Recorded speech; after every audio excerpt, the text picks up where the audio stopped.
ఎందుకు ఈరోజు సంతోషంగా ఉండలేకపోతున్నాం? ఎందుకు మన జీవితంలో ఎదగలేకపోతున్నాం? అంటే కారణాలు చాలా ఉన్నాయి. ఒకటి, మనము చేసే పాపము, జీవితం పైన విరక్తి, జీవితం పైన ఎంత మాత్రమో నమ్మకం లేని జీవితాన్ని జీవిస్తున్నాం ఈరోజు మనం.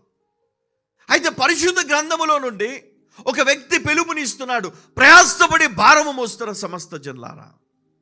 ఈ పిలుపు యేసుక్రీస్తు అనే రక్షకుడు మనకిస్తున్నాడు. ప్రయాసపడి భారము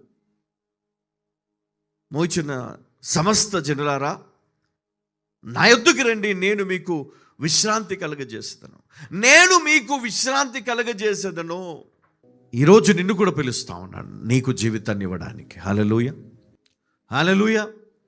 ఎప్పుడైతే నువ్వు ఆయన దగ్గరికి వస్తావో నీ లైఫ్ చేంజ్ అయిపోతుంది. హల్లెలూయా. నీ లైఫ్ చేంజ్ అయిపోతుంది. ఈరోజు నువ్వు చాలా టెన్షన్స్, చాలా ఆలోచనలతో నీ మనస్సు పూర్తిగా చెదిరిపోయినటువంటి వ్యక్తిగా నువ్వు ఉండొచ్చు. మేబీ అందరిలో నుంచి నువ్వు వెలివేయబడిన వ్యక్తిగా నువ్వు ఉండొచ్చు, సమాధానం కోల్పోయి. ఆయన పిలుస్తున్నాడు నిన్ను.